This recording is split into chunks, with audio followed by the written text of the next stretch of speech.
J'espère que vous allez bien. Aujourd'hui, je vais vous montrer comment faire un no comply 180.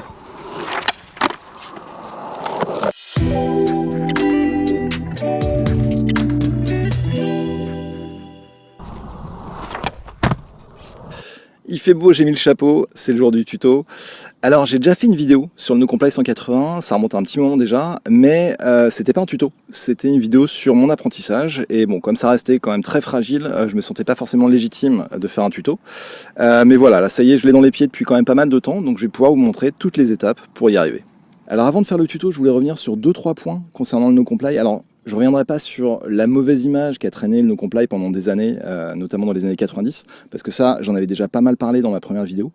Mais juste pour reboucler sur ce sujet, je voulais vous remontrer, si vous ne l'avez pas vu, le no comply incroyable qu'a fait Vincent Milou à la SLS 2025 à Paris. Alors là, c'est un no comply straight, c'est pas un 180, mais quand même, voilà, de voir un skater pro rentrer une telle figure dans une compétition internationale et surtout de voir le public l'applaudir, ça c'est un truc qu'on n'aurait jamais vu dans les années 90. Donc c'est assez marrant de voir à quel point l'attirance qu'on a, ou au contraire le désamour qu'on a pour certaines figures, peut évoluer en fonction des différentes eras du skate. Et si ça se trouve, dans 10 ans, ce sera ultra stylé de faire des Benihana ou des Oli Judo. Donc voilà, je voulais juste refermer cette petite parenthèse. Mais je voulais quand même revenir, alors je suis désolé, l'intro va être super longue, je voulais revenir sur les 2-3 trucs... Oh, un papillon. Je voulais revenir sur les 2-3 trucs qu'on entend toujours au sujet des no comply. En premier, vous verrez partout que pour faire un no comply, c'est pas nécessaire de savoir faire un ollie. Ouais, toutes les vidéos qu'on a sur YouTube avec 10 tricks à faire quand vous savez pas faire le ollie, le no comply il est toujours dedans. Je suis pas tout à fait d'accord, on va dire que c'est à moitié vrai. Ce qui est vrai, c'est que ce que fait le pied avant sur un no comply, il est complètement différent de ce que fait le pied avant sur un ollie. Donc on serait tenté de se dire, bah oui, c'est pas nécessaire de savoir faire un ollie pour faire un no comply. Mais par contre, ce que fait le pied arrière sur un no comply, c'est exactement ce que fait le pied arrière sur un ollie.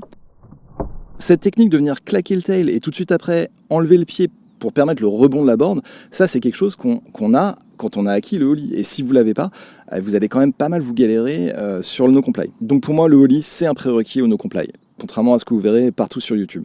Alors le deuxième truc que vous verrez partout, c'est que de toutes les variations possibles du no comply, il faut commencer par le 180 parce que c'est ce qu'il y a de plus facile. Alors là ça se tient, c'est pas déconnant. Moi j'ai commencé par le no comply 180. Maintenant que je sais en faire d'autres, il y en a que je préfère et il y en a même que je trouve plus facile. Mais je vais pas vous embrouiller avec ça. Je pense que c'est pas mal de commencer effectivement par le no comply 180. C'est une bonne introduction à toutes les autres variations qu'on peut avoir. Et le dernier truc que vous verrez partout, et qui rejoint un petit peu ce que j'avais dit en premier, c'est que le no comply c'est une figure super facile, complètement adaptée aux débutants. Il y a même des vidéos qui vont vous dire que vous pouvez l'avoir en une session. Ce qui est complètement faux. Alors, complètement faux. Si vous êtes déjà bon en skate, que vous avez déjà un bon niveau, et que par le plus grand des hasards, vous n'avez jamais fait de no comply, oui, ça va vous paraître facile, et oui, sûrement que vous l'aurez en une session. Mais si vous débutez le skate, et a fortiori, si vous débutez le skate sur le tard à 30, 40, 50 ans, ça va pas être facile. Il va vous falloir plusieurs sessions pour y arriver. Et surtout, soyez pas trop dur avec vous-même si vous n'y arrivez pas tout de suite. Mais vous allez y arriver, c'est sûr et certain, si vous respectez toutes les étapes que je vais vous montrer maintenant. Alors je vais commencer par vous montrer le placement de pied et surtout la technique du pop qui est vraiment propre au no comply. Le pied avant doit être sur les vis et vraiment très à l'extérieur de la board, déjà prêt à venir se planter au sol. Le pied arrière, lui, bon, il y a un petit peu plus de tolérance. Alors ce qui est hyper important dans le no comply, c'est qu'il va falloir mettre beaucoup de tension dans le pied avant et beaucoup de tension aussi dans le pied arrière. De manière à ce que dès que le pied sort, ça va relâcher la tension qui va faire automatiquement popper la board. Le pied qu'on va planter au sol, il ne faut pas le soulever comme on le ferait pour un ollie. Il faut vraiment qu'il vienne glisser en dehors de la planche. La tension est passée dans le pied avant, vous avez libéré la tension du pied arrière et la board va popper automatiquement. Maintenant, pour faire le no comply 180, je vais vous montrer tout le principe de rotation. Ça, je vais utiliser la board sans roue. Donc no comply 180, c'est un 180, donc la board va tourner, mais le corps va aussi tourner. Et comme toujours, la rotation va partir du haut du corps avant de se propager vers le bas du corps et, en finalité, le skate.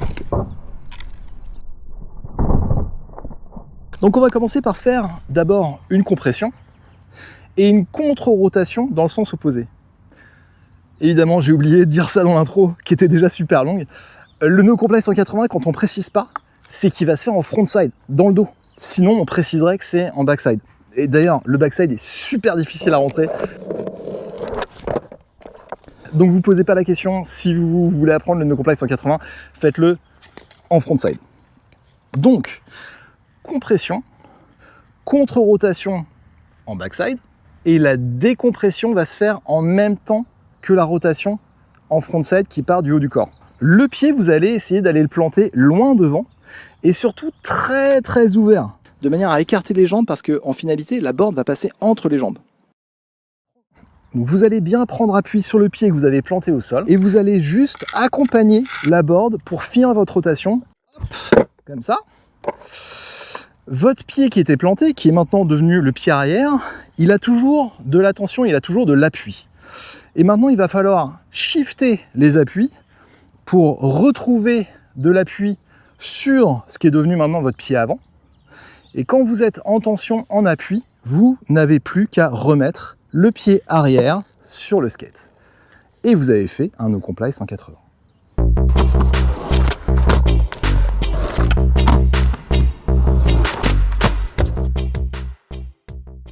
Voilà pour le no comply 180 basique et il est déjà très bien.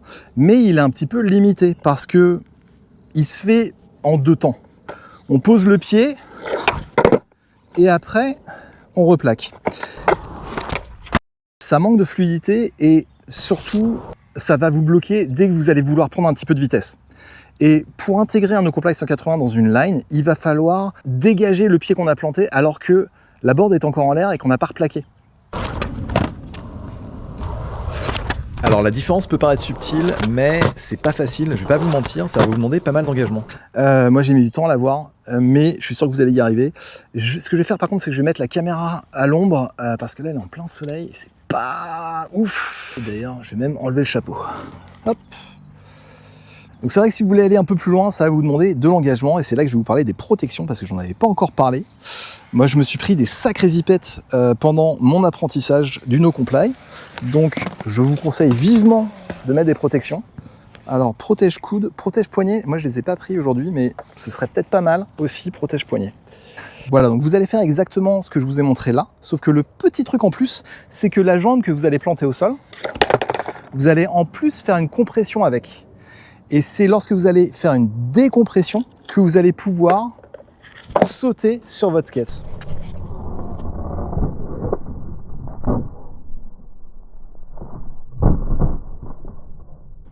Alors où est l'engagement, vous allez me dire? Eh ben l'engagement il se fait à la replaque, parce que vous replaquez en switch et en l'air. Et ça c'est pas facile.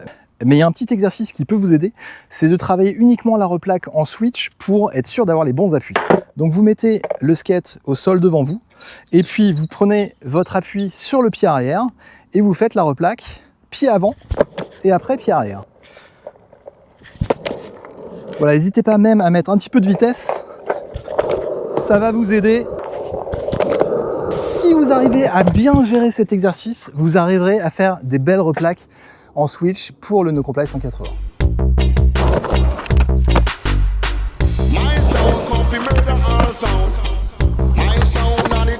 J'espère que ce tuto vous aura été utile. Je vous embrasse, je vous dis à très bientôt pour une prochaine vidéo. Ciao.